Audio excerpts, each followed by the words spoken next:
Luc 15, on retourne dans Luc 15. Alors verset 20, il se leva et alla vers son père. Comme il était encore loin, son père le vit et il fut ému de compassion. Il courut, se jeta à son cou et il le baisa. Le fils lui dit, mon père, j'ai péché contre le ciel et contre toi. Je ne suis plus digne d'être appelé ton fils. Mais le père dit à ses serviteurs, apportez vite la plus belle robe et l'en revêtez. Mettez-lui un anneau au doigt et des souliers aux pieds. Vous pouvez garder des souliers aux pieds quelque part dans le coin de votre tête. Et nous allons y revenir tout à l'heure. Amenez, verset 23, amenez maintenant le veau gras et tuez-le, mangeons et réjouissons-nous. Car mon fils, que voici, était mort et il est revenu à la vie. Il était perdu et il est retrouvé. Et ils commencèrent à se réjouir. Ils commencèrent à se réjouir. Alors, dimanche dernier, nous étions sur le sujet de ce fils prodigue, n'est-ce pas? Ce fils qui avait quitté la maison familiale, qui avait récupéré tous ses biens et qui est parti à l'étranger pour mener la grande vie. Et la grande vie, au final, s'est transformée en cauchemar pour lui. Et à un moment donné, il a pris la décision de retourner vers son père. Amen. Et nous avons vu plusieurs points de changement que nous avons besoin d'examiner dans nos vies pendant ce temps de l'Avent Pâques. Alléluia. Et nous avons vu qu'il y a eu d'abord la décision, amen, de retourner dans la maison du Père pour aller voir le Père, n'est-ce pas? Et le deuxième point, c'était quoi? Après la décision, c'était quoi? Comment? La mentalité, merci, amen. Hein? Donc, premièrement, c'était le changement de direction, n'est-ce pas? Il a changé de direction, la prise de conscience et la décision de changer. Deuxièmement, il a eu besoin de changement de mentalité. Nous sommes enfants de Dieu, comme notre sœur disait tout à l'heure. Nous sommes enfants de Dieu. Si quelqu'un vient et veut te faire croire, moi je ne sais pas comment on peut prêcher pour faire douter les gens même de leur salut. Vous imaginez? Il y a des prédications, à la fin de la prédication, tu te dis, hey, est-ce que je suis sauvé même? Ah, on dit, qui veut donner sa vie à Jésus? Tu l'as déjà fait 30 fois. Mais tu es là, moi. C'est-à-dire que la parole de Dieu ne doit pas être un moyen pour mettre le doute dans le cœur des croyants. C'est très très important. Alléluia. La parole de Dieu doit conforter notre foi. Et s'il y a des domaines dans lesquels nous devons changer en tant qu'enfants de Dieu, nous devons le faire. Amen. Donc notre changement de mentalité, il est venu, il se dit, mais moi finalement je ne suis plus rien, je ne vaux plus rien, je dois juste être un esclave, juste un serviteur. Son père lui dit, non, maintenant tu es mon fils. Maintenant tu es ma fille. Amen. Et le troisième point, c'était quoi? Changement de vêtements. Alléluia. Son père lui a fait changer de vêtements, on lui a mis une robe toute neuve. Alléluia. Un vêtement nouveau. Alléluia. Alors le quatrième point, c'était quoi? Changement de statut. Et c'était scellé par quoi? C'était scellé par l'anneau qu'on lui a mis au doigt. Alléluia. Et quand il se balade, dès que tu vois la bague là, tu sais que, lui là, c'est quelqu'un. Alléluia. Tu vois son manteau, tu sais que, lui là, c'est quelqu'un. Tu vois sa robe, tu sais que, celle-là, ce n'est pas n'importe qui. Et bien aimé, vous savez, Dieu a mis un vêtement sur chacun d'entre nous. On était ici, je ne sais pas quel jour on était sorti d'ici, on a vu un groupe de personnes. Alors on est rentré dans la voiture et puis je ne sais pas, une personne de la voiture dit, peut-être c'est des chrétiens ou je ne sais pas quoi. Mais, et je leur dis, mais quand vous croisez des chrétiens, tu le sais. Je vous assure, hein, ce n'est pas une question de... Non. Quand tu croises un enfant de Dieu qui a le Saint... Nous avons tous le même Saint-Esprit. Le Saint-Esprit, c'est une lumière. Et c'est dans tous les enfants de Dieu. Quand tu croises un chrétien, un vrai enfant de Dieu, ça se sent. Amen. Vous savez, Pierre, quand on a arrêté Jésus, Pierre, il a fait comme ça, ses cheveux. Je vais changer de look. Parce qu'il ne veut pas être attrapé. Mais bien que Pierre, il pas marché comme ça. On l'a quand même reconnu. Alléluia. Quelqu'un lui a dit, monsieur, vous, on dirait que. Ah, madame, on dirait que vous. Alléluia. Vous devez avoir cette capacité. Quand vous croisez les gens, on ne peut pas confondre. C'est-à-dire que tu ne peux pas confondre un chrétien avec un musulman. C'est un exemple. Non, pour moi, en tout cas, moi personnellement, c'est impossible. Les musulmans sont croyants, les chrétiens sont croyants, mais quand je vois un chrétien, je sais la différence avec un musulman. La personne n'a pas besoin de me dire, je suis chrétien. Non. Alléluia. Donc, nous sommes enfants de Dieu. Alléluia. Il met un vêtement, ce que je veux dire, c'est que nous portons un vêtement spirituel. Nous portons un anneau spirituel. Il faut que tu aies cette foi. Nous avons une marque sur notre visage. Frères et sœurs, tu as une marque sur ton visage. En tant qu'enfant de Dieu. Amen. Alléluia. Si tu as des doutes, commence pas à prier comme ça. Seigneur, merci pour le vêtement de gloire. Merci pour l'anneau de distinction. Et merci pour ta marque sur mon visage. Merci pour ta marque sur mon front. Parce que Satan voit. Satan voit. En Chine, ils ont ce qu'on appelle la reconnaissance faciale pour traquer les délinquants dans la rue. Vous avez les policiers, les inspecteurs, ils sont juste là devant les écrans. Et ces caméras filment partout dans la rue, se baladent comme ça. Ça se met sur le visage de chaque personne. Et dès que c'est à ton visage, on va savoir si tu es connu. Hein? Si tu es celui-là qu'on recherche partout, qu'on ne trouve pas. Ah oui, je vous assure. C'est des choses après, ça va aussi arriver ici. Et ça va être la débandade ici.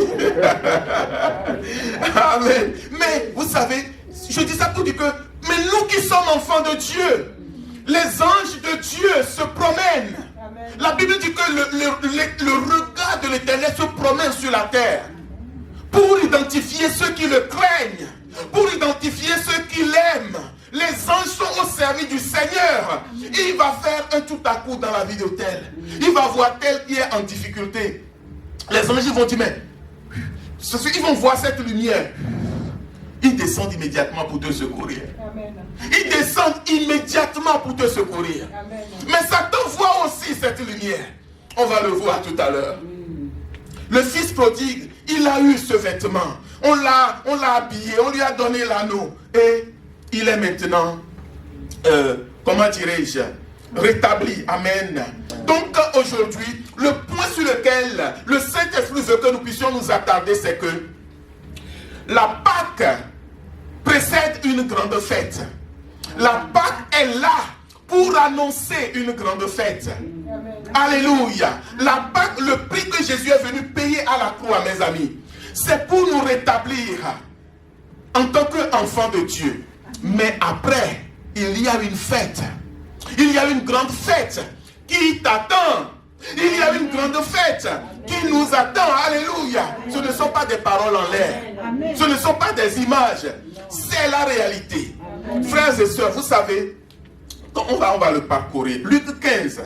L'histoire du fils prodigue est positionnée dans trois paraboles en même temps. Amen. C'est trois histoires que le Seigneur a rassemblées de manière regroupée. Amen. On va le lire. À partir du verset 1. Tous les publicains, Luc 15, et les gens de mauvaise vie s'approchaient de Jésus pour l'entendre. Ils sont juste venus pour écouter Jésus. Et les pharisiens, les scribes, ils murmuraient disant, cet homme accueille des gens de mauvaise vie et il mange avec eux. Scandale, n'est-ce pas? Mais Jésus leur dit cette parabole. Quel homme d'entre vous, lorsqu'il a 100 brebis, qu'il en perde une, ne laisse les 99 autres dans le désert pour aller après celle qui est perdue jusqu'à ce qu'il la retrouve. Lorsqu'il l'a retrouvée, il la met avec joie sur ses épaules. Verset 6. Et de retour à la maison, il appelle ses amis et ses voisins et il leur dit, réjouissez-vous avec moi car j'ai retrouvé ma brebis qui était perdue. Amen. De même, je vous le dis, il y aura plus de joie dans le ciel pour un seul pécheur qui se répand que pour 99 justes qui n'ont pas besoin de repentance. Amen. Verset 8. Ou quelle femme, si elle a 10 drachmes et qu'elle en perde une, n'allume une lampe, ne balaie la maison et ne cherche avec soin jusqu'à ce qu'elle la retrouve. Verset 9. Lorsqu'elle a retrouvé, elle appelle aussi ses amis et ses voisines et il dit, réjouissez-vous avec moi, car j'ai retrouvé la drachme que j'avais perdue.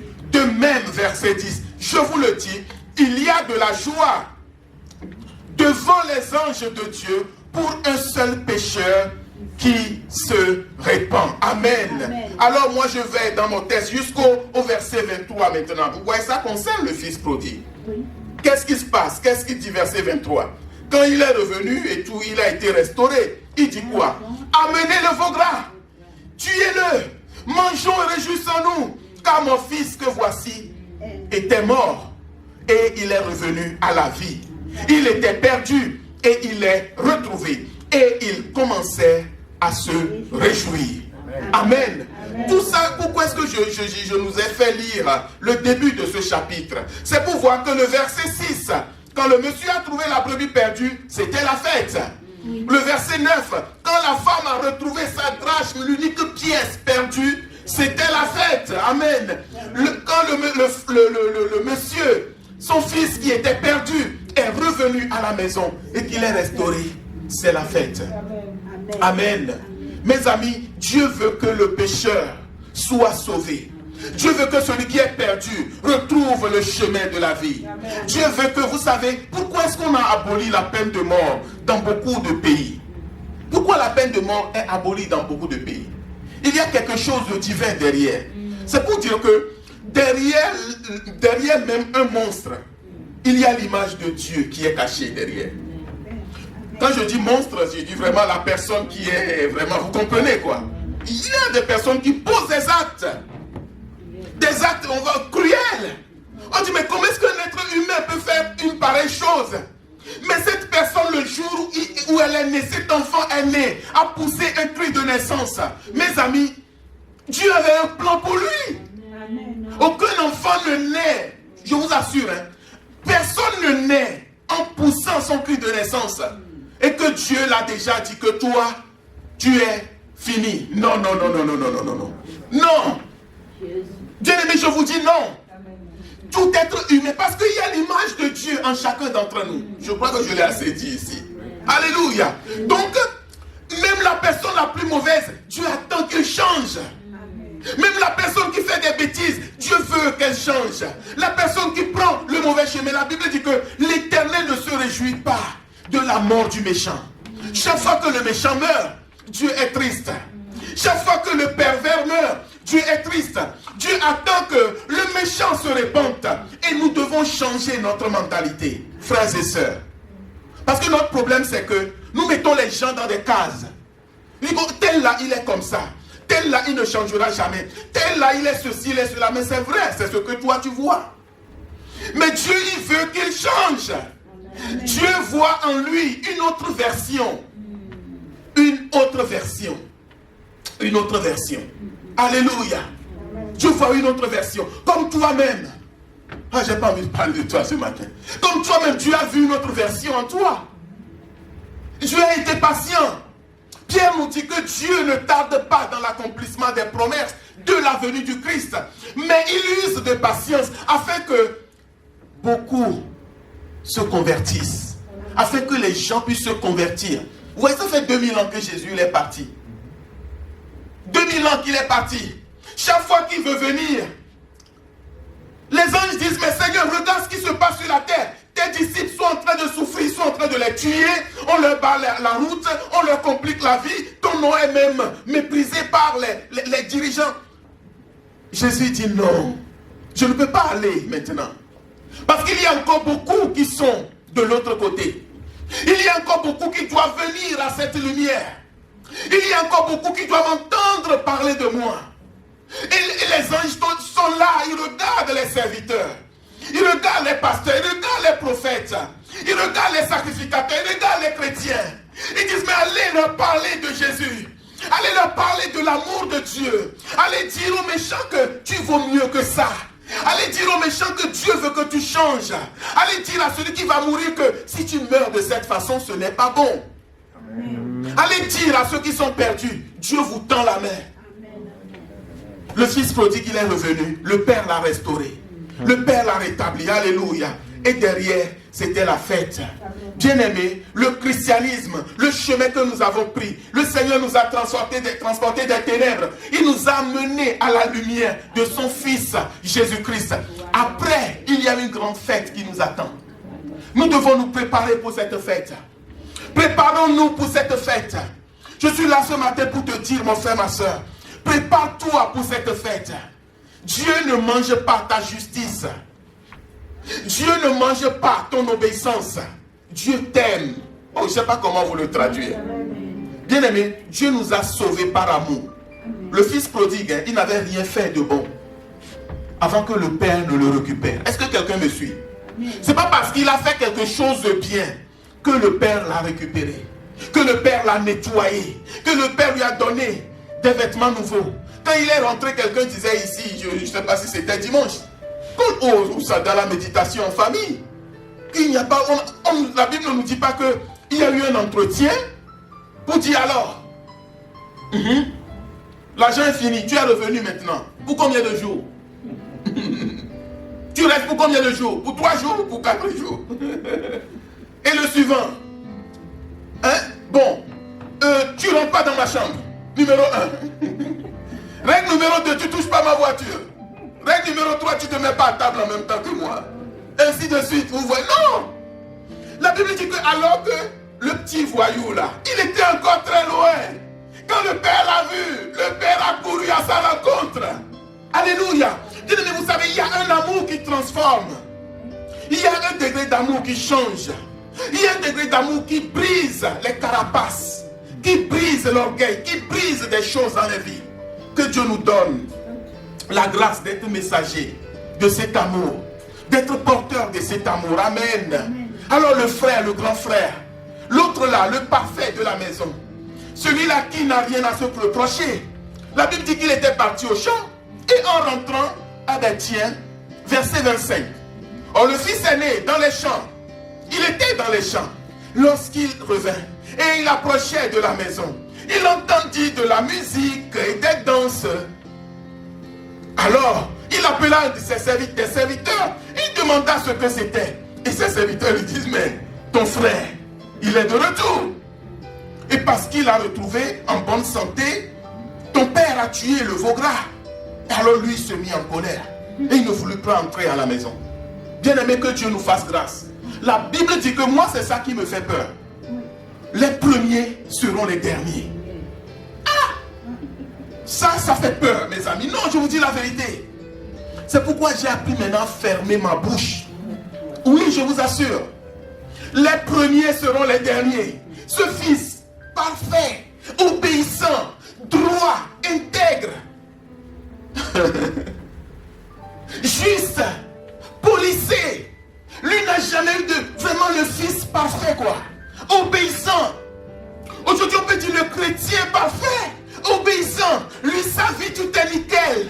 Il n'est jamais tombé pour se dire mais est-ce que je peux encore me relever. Il n'a jamais été humilié au point de dire mais si je vais là-bas comment est-ce qu'on va me regarder. Il n'est jamais tombé au point où il se dit mais moi Dieu m'a rejeté. Mes amis, des fois il y a des choses qui t'arrivent dans la vie. Toi-même tu te regardes, tu regardes le ciel, tu regardes la terre. Mais après Satan te dit regarde en face de toi il y a des gens. Mais malheureusement, c'est les frères aînés qui sont là. Moi, je veux prier vraiment que Dieu puisse nous aider en tant que chrétiens. Alléluia. Que nous n'ayons pas, alléluia. Que nous n'ayons pas, notre soeur parlait de regard tout à l'heure. Imaginez que tu as un regard qu'on voit dans ton regard, on ne voit que le jugement. Oui, c'est possible. On peut voir dans tes yeux que tu ne fais que juger les gens. On peut voir dans tes yeux que tu as déjà condamné. On peut voir dans tes yeux que toi, tu as déjà tiré des conclusions totalement mauvaises sur quelqu'un. Faisons attention. Vous savez quoi? Si tu juges les gens, Jésus l'a dit que celui qui juge, il sera jugé. De la mesure dont tu vas mesurer, on te le mesurera. Bien aimé, j'ai marché avec Dieu. Le peu de vie que j'ai eu, je peux le multiplier par combien? Je peux vous dire que à chaque fois que tu juges quelqu'un, prépare-toi à ton tour. Prépare-toi à ton tour. C'est pourquoi nous avons des fois besoin de nous repentir. Nous avons besoin de nous humilier. Nous avons besoin, bien aimé, j'ai vu des personnes qui ont été dures, qui ont été à l'église, hein, je parle de l'église, des frères et sœurs qui ont été durs, il faut trancher la tête de cette personne. Je caricature. Quand Nathan est venu voir David, pour dire que, oh roi, il y a un problème dans ton royaume. Il y a un homme, il a plusieurs brebis. Mais il a un invité qui est arrivé. Et il y a un autre homme, il n'a qu'une seule brebis, sur laquelle il veille jour et nuit. Et le riche qui a plusieurs brebis, il va aller prendre la brebis de l'autre pour dire qu'il veut accueillir son invité. David a dit, vous savez, David c'est un homme qui aime Dieu. David c'est un homme qui aime Dieu. David il dit, hey, ici, chez moi ici, ça jamais, ça, comment? Répète encore, ici, cet homme-là, même s'il était près de moi, il allait en prendre une. Le prophète dit, ah, ça j'ai rien dit. Hein. Il dit, oh, mais il va rendre 7 fois, multiplie, il va. Le prophète dit, ah, oh roi, excellence, excusez-moi, il y a un petit problème. Mais, ouais, quand tu veux annoncer une nouvelle à quelqu'un, mais tu n'as pas envie de dire, tu regardes, tu as rien regardé la personne. Comme ça, la personne elle-même, oui, elle cherche, merci. Elle cherche et puis elle va trouver, en fait. Il dit, c'est qui cette personne? Et petit à petit, le visage du roi commençait par se décomposer. Petit à petit, le visage du roi commence par se décomposer. Petit à petit, le visage du roi commence par se décomposer. Parce que l'Esprit de Dieu en lui commence par lui dire, oh, il y a un problème. Oh, apparemment c'est pas... Oh, cette affaire est plus compliquée que ce que... Non, roi, tu as parlé trop vite. Il dit, Excellence, cette personne c'est vous. Ah! Oui! David, confondu. Il dit, Dieu t'a vu. Dieu t'a vu lorsque tu as pris la femme de ce soldat. Toi, tu as plusieurs femmes, lui, il n'en a qu'une.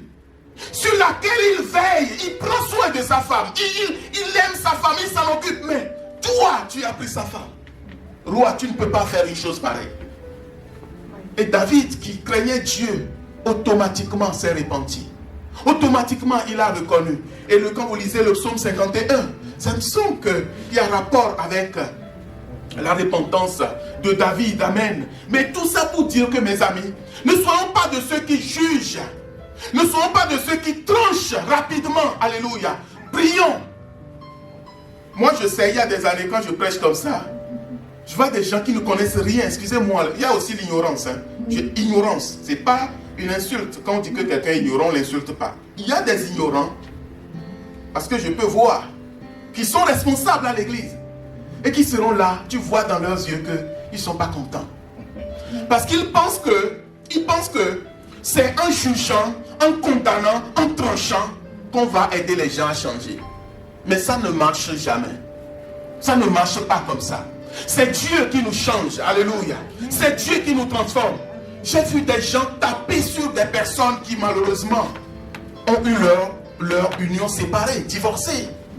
Comment? Avec une telle virulence. Mais quand leur tour est arrivé, c'était quelque chose. Est-ce que vous comprenez? C'était quelque chose. C'est un exemple.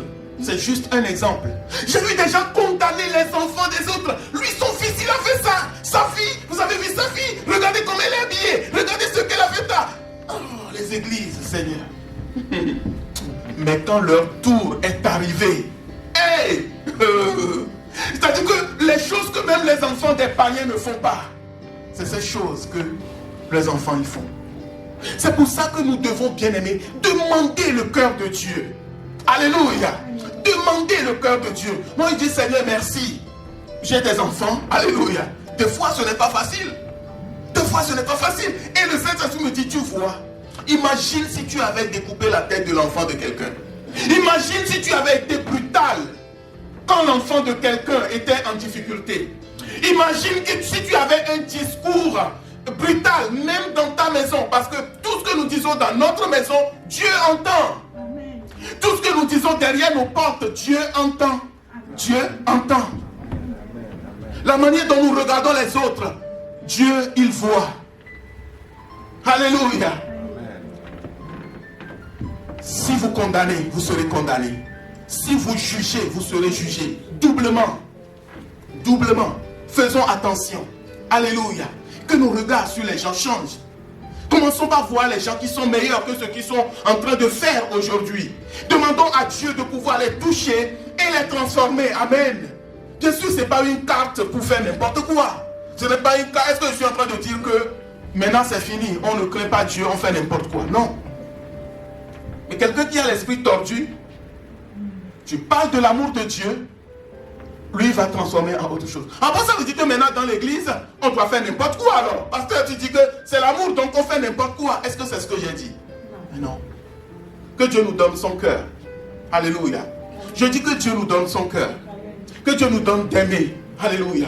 Que Dieu nous donne de porter un témoignage. Que Dieu nous donne de pouvoir accueillir ceux qui ont besoin, alléluia, de cet amour de Dieu. Alléluia. Oh, tournez avec moi. Apocalypse chapitre 19.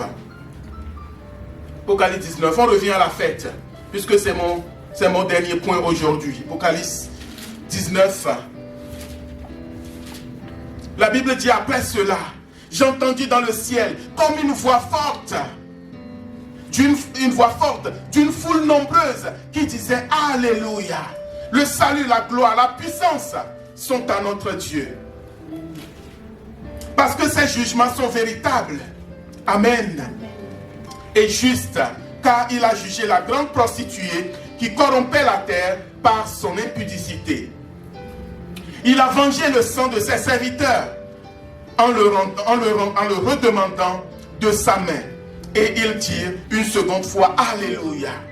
Et sa fumée monte au siècle des siècles. Et les 24 vieillards et les 4 êtres vivants se prosternèrent et adorèrent Dieu assis sur le trône en disant Amen, Alléluia, Amen, Amen, Alléluia. Et une voix sortit du trône disant Louez notre Dieu, vous tous ses serviteurs, vous qui le craignez, petits et grands. Et j'ai entendu comme une voix d'une foule nombreuse, chaque fois foule nombreuse. Et Dieu attend que cette foule devienne nombreuse. Je vous dis ici que le ciel ne sera pas vide. Ce n'est pas le plan de Dieu. Dieu est le créateur du monde. Parce que Dieu est celui qui a créé toutes choses. Satan ne peut pas gagner dans ce combat. Je dis que Satan ne peut pas gagner dans ce combat. Et vous voyez, des fois nous aimons faire, comment dirais-je, des comparaisons. Des comparaisons. On dit, il y aura 10 sauvés, 10 perdus. Prenez le test des 100 brebis alors. Il dit, il a 100 brebis. Il a perdu combien? Il a perdu 99, il a perdu combien? Il a perdu une. Amen. Alors ça, à l'école de théologie, les docteurs, ils vont vous dire que vous voyez, non, faites pas ce jeu-là. Derrière ces textes, c'est un message que le Seigneur veut transmettre. Ce n'est pas une question de numéros ou de chiffres. Vous voyez? Parce que quand tu commences, tu vas te faire piéger toi-même. Mais oui, parce que si tu dis que, amen, et il n'y a que 2 qui sont sauvés là-bas, mais là, il y a 100, il n'a pas dit 99 sont perdus, il dit qu'il y a une qui est perdue. Donc si tu suis cette même logique, ça veut dire quoi? Ça veut dire que 99% d'êtres humains vont être sauvés. Et encore même, le 1% qui est perdu, qu'est-ce qu'il a fait? Il a laissé les 99 pour aller les chercher. Je ne dis pas que c'est ce que la Bible dit. Est-ce que vous me suivez? Non, ce n'est pas ce que ça veut dire. Ce n'est pas ce que ça veut dire, mais ce message est juste là pour montrer l'amour de Dieu. Pour dire que Dieu est prêt à tout pour sauver les pécheurs. Alléluia. Pour sauver, personne ne sait combien de personnes vont être sauvées. Personne ne sait combien va être dans la gloire. Mais quand nous lisons la Bible, nous voyons que Dieu est prêt à tout pour sauver l'être humain. Dieu est prêt à tout pour ramener le maximum à lui. Et je vois les anges au ciel qui disent, mais prêchez l'évangile. Parlez de Jésus à quelqu'un. Dites à quelqu'un que si... Faites rentrer le maximum dans la bergerie. D'autres ont dit, mais Seigneur, descends parce que tes serviteurs sont maltraités. Le sang des justes, c'est Apocalypse qui sont là, qui crient, jusqu'à quand vas-tu nous venger? Il dit, mais les amis, vous devez rester un peu calme. Reposez-vous, parce qu'il y a encore beaucoup à sauver. Amen. Voilà ce qui se passe au ciel. Il y a des gens qui veulent qu'ils reviennent tout de suite. D'autres disent non, s'il te plaît, parce qu'il y a encore beaucoup à sauver. Jésus lui-même dit, mais j'ai préparé toute la place. La fête est déjà là. La salle est déjà là. Les veaux gras sont déjà tués. Mais il y a peu qui sont déjà prêts. Même juste au niveau de l'église. Peu. Même juste au niveau de l'église. Peu sont prêts. Bien-aimés, nous devons prier, amen, pour que les gens reviennent à Christ. Oh, alléluia. Verset 6. J'ai entendu encore. Donc, une voix comme d'une foule nombreuse, comme un bruit de grosses eaux, et comme un bruit de fort tonnerre, en disant alléluia, car le Seigneur notre Dieu Tout-Puissant est entré dans son règne. Vous voyez, donc réjouissons-nous et soyons dans l'allégresse et donnons-lui gloire, car les noces de l'agneau sont venues et son épouse s'est préparée. Alléluia. Et il lui a été donné de se revêtir le vêtement de fin lin éclatant, pur, car le fin lin, ce sont les œuvres justes des saints. Et l'ange me dit, écris, heureux ceux qui sont appelés au festin de noces de l'agneau. Et il me dit, est-ce que vous pouvez lire avec moi? Il lui dit quoi? Ces paroles sont les véritables paroles de Dieu. Les amis, ce n'est pas des images, c'est pas... Ces paroles sont des véritables paroles de Dieu. Alléluia. Il y aura une fête au ciel. Il y a une fête au ciel. Jésus a dit dans Jean 14, je vais vous préparer une place. Que votre cœur ne se trouble point. Nous sommes les enfants de Dieu bien-aimés. Le Seigneur est en train de nous préparer quelque chose de spécial. Le Seigneur est en train de nous préparer. Il dit que ces paroles sont les véritables paroles de Dieu. Ah, moi ça me touche. Ces paroles sont les véritables paroles de Dieu. Donc le Seigneur sauve le pécheur. Il le lave. Il lui donne les vêtements nouveaux. Il lui met un anneau au doigt. Alléluia. Et on prépare la fête.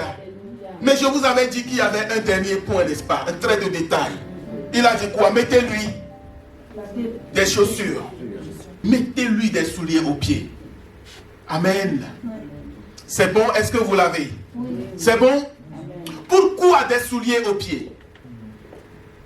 Pourquoi des souliers aux pieds? Amen. Pourquoi des souliers aux pieds? Ce jeune homme, il était livré à lui-même. Il a tout perdu. On ne sait pas comment. Il était peut-être pieds nus. Le chemin qu'il a parcouru pour revenir à la maison, il n'y a pas de magasin, chaussée haut, tout ce que vous voulez sur la route. Il n'avait plus d'argent. Est-ce qu'il était un homme nouveau, peut-être? Oui, avant qu'il devienne un homme nouveau. Quand il a quitté là-bas, il n'avait plus rien. Oui, mais quand il est arrivé pour ses chaussures, oui, il a mis des chaussures parce qu'il était nouveau. Oui, mais avant de lui mettre les chaussures, peut-être qu'il n'avait plus de chaussures. Vous voyez? Peut-être qu'il avait... moi j'imagine qu'il portait des haillons, des chaussures avec le devant ouvert comme ça. Des chaussures trouées, vous voyez? Ou peut-être même pas de chaussures. Mais les amis, quand il est venu, vêtements, anneaux, on lui donne des chaussures. Vous savez que les chaussures, quel est le rôle des chaussures pour un être humain? Les chaussures, ça sert à quoi? Le premier rôle des chaussures, avant de montrer aux autres. Protéger, amen. Protéger contre le froid, là où il fait froid. Protéger contre les dangers. Protéger contre les serpents. Protéger contre les épines. Est-ce que le Seigneur veut que nous puissions comprendre sur ce point, mes amis? C'est que le diable n'est pas content de ta vie. Quand tu vas sortir d'ici aujourd'hui, retiens cette pensée. Le diable n'est pas content quand quelqu'un quitte le monde pour venir à Christ. Satan va te faire la guerre. Satan va te combattre. Oui, on lui a donné un vêtement nouveau. Oui, on lui a donné l'anneau. Mais il lui fallait des chaussures. Parce que c'est là où tout commence. C'est là où il y a un nouveau chemin qui commence. Alléluia. Et Éphésiens nous dit, Éphésiens chapitre 6, rapidement. Alléluia, verset 10. Au reste, fortifiez-vous dans le Seigneur et par sa force toute puissante. Revêtez-vous de toutes les armes de Dieu afin de pouvoir tenir ferme contre les ruses du diable. Car nous n'avons pas à lutter contre la chair et le sang, mais contre les dominations, contre les autorités, contre les princes de ce monde de ténèbres, contre les esprits méchants dans les lieux célestes. C'est pourquoi prenez toutes les armes de Dieu afin de pouvoir résister dans les mauvais jours. Moi j'ai souligné dans ma Bible. Frères et sœurs, nous avons besoin de résister dans les mauvais jours. Le fils prodigue, il est revenu à la maison, mais maintenant, il doit pouvoir résister dans les mauvais jours. Amen. Après avoir tenu ferme, après avoir tout surmonté. Tenez donc ferme, ayez à vos reins la vérité pour ceinture, revêtez la cuirasse de la justice. Verset 15, mettez pour chaussure à vos pieds le zèle que donne l'évangile de paix. Amen. Mettez à vos pieds le zèle que donne l'évangile de paix. Amen. L'évangile de paix nous donne un zèle. Alléluia. Il nous donne un zèle. Il nous donne une disposition. Il nous donne une préparation. Alléluia. Dans d'autres versions, il est parlé de préparation. Alléluia. De la préparation que donne l'évangile de paix. Dans d'autres versions, Darby et autres, il est parlé de préparation. Alléluia. Tout ça pour dire que le fils prodigue, quand il est revenu, on lui a donné des chaussures. Mais ces chaussures sont là pour le protéger dans les mauvais jours. Les vêtements, le manteau est là pour le protéger dans les mauvais jours. Mais les amis, si nous n'avons pas de chaussures, nous sommes en danger. Et nous devons avoir conscience que le diable ne te fera pas de cadeau parce que lui, il a tout perdu. Il a été chassé du ciel. Et la Bible dit que malheur aux habitants de la terre quand le diable il arrive, animé d'une grande colère. Est-ce que vous êtes d'accord avec moi? Oui. Mais quand nous devenons enfants de Dieu, quand nous prenons la décision de marcher avec Dieu, les gens vont vous faire la guerre. Nous n'avons pas lutté contre la chair et le sang. Même des amis, des proches vont te faire la guerre. Même des proches vont te sortir des paroles qui vont te choquer. Même quelqu'un qui dort dans ta maison peut te dire, mais c'est quoi? Maintenant tu jures que par l'église, quoi? C'est quoi? Qu'est-ce qui t'arrive? Maintenant tu es à l'église, c'est quoi? Qu'est-ce qui t'arrive? Est-ce que vous voyez? Le diable va utiliser tous les moyens pour te déstabiliser. Satan va utiliser tous les moyens pour te déstabiliser. Pour dire, oh, mais tu vois, tu es malade. Non, ne te déplace pas. Ne va pas à l'église. Et si tu vas à l'église, ton cœur va s'emballer. Hein. Tu vois que le rythme de ton cœur, c'est à 8. Fais attention. Ça devrait être à 20. Là, c'est à 8. Je fais quoi? Oh, il faut rester couché dans ton lit là-bas. Reste couché, ne te lève pas. Tu vas tomber, tu vas mourir. Satan va envoyer des pensées. Ça peut être dans ta santé. C'est l'exemple que je donne dans ta santé. Satan va dire non, tu vas mourir. Mais qu'est-ce que la Bible dit? Je ne mourrai pas. Alléluia. Je vivrai. Je vivrai. Les gens qui t'aimaient vont commencer, même certains vont commencer par te détester. Certains vont commencer par être méchants avec toi. Certains vont commencer même par t'humilier, par des paroles diverses et variées. Vous dites, mais je ne te comprends plus. Mais enfin, on allait tous ensemble là. Mais non, tu ne veux plus aller, c'est quoi le problème? Qu'est-ce qui t'arrive? Hein? Mais toi-même, tu... On dit, mais on ne te reconnaît plus. Allons ici, tu ne veux plus aller. Faisons-ci, tu ne veux... Mais qu'est-ce qui t'arrive? Vous voyez? Et Satan va combattre les enfants de Dieu. Le fils prodigue, maintenant qu'il est sauvé, le combat a commencé depuis la maison familiale. C'est son propre frère qui commence par être fâché. Vous voyez, en gros, son frère le préférait dehors qu'à l'intérieur. Son frère le préférait dehors qu'à l'intérieur, vous voyez. Mais Satan va utiliser tous les moyens. L'homme aura pour ennemi les gens de sa propre maison. C'est pour ça que nous devons beaucoup prier. Utilisez le discernement et la sagesse. Utilisez le discernement et la sagesse. Satan va te combattre par tous les moyens. Il peut essayer de bloquer tes finances pour te coincer. Comme ça, tu vas commencer par douter de Dieu en fait. Tu vas commencer par dire, mais si Dieu est avec moi, pourquoi je n'ai pas d'argent? Si Dieu est avec moi, j'ai tel problème, j'arrive pas. Comment? Vous voyez dans ta tête, le combat est là. Il y a des problèmes de maladie, des problèmes de santé. Mais si Dieu est avec moi, ou bien c'est juste n'importe quoi. Si Dieu est réellement avec moi, pourquoi je suis malade, j'ai tel problème? Mais pourtant c'est écrit dans la parole que ça, mais pourquoi moi ça m'arrive? Et tout ça met le doute dans ton cœur. Mais la Bible dit que nous devons résister au diable pendant les mauvais jours. Et nous sommes dans les mauvais jours. Amen. La Pâque, c'est l'occasion, je terminerai là-dessus, où Jésus a écrasé la tête du serpent. Amen. Genèse chapitre 3. Amen, je crois, vers le verset 15. Il dit, je mettrai inimitié entre toi et la femme, entre ta postérité et sa postérité. Celle-ci t'écrasera la tête et tu lui blesseras le talon. C'est dans la parole. Dieu dit que à partir de Jésus-Christ, la tête du serpent va être écrasée. Mais le serpent aussi va mordre le talon. Alléluia. Et il y aura combat entre les deux descendances. Et à partir du moment où tu rejoins la descendance du Christ, la famille de Dieu, Satan va te faire la guerre. Si tu ignores cet aspect, tu es naïf. Et Dieu veut que nous sachions que la Pâque, c'est une victoire pour l'Église, mais aussi c'est l'ouverture d'un nouveau combat, où le diable va nous combattre.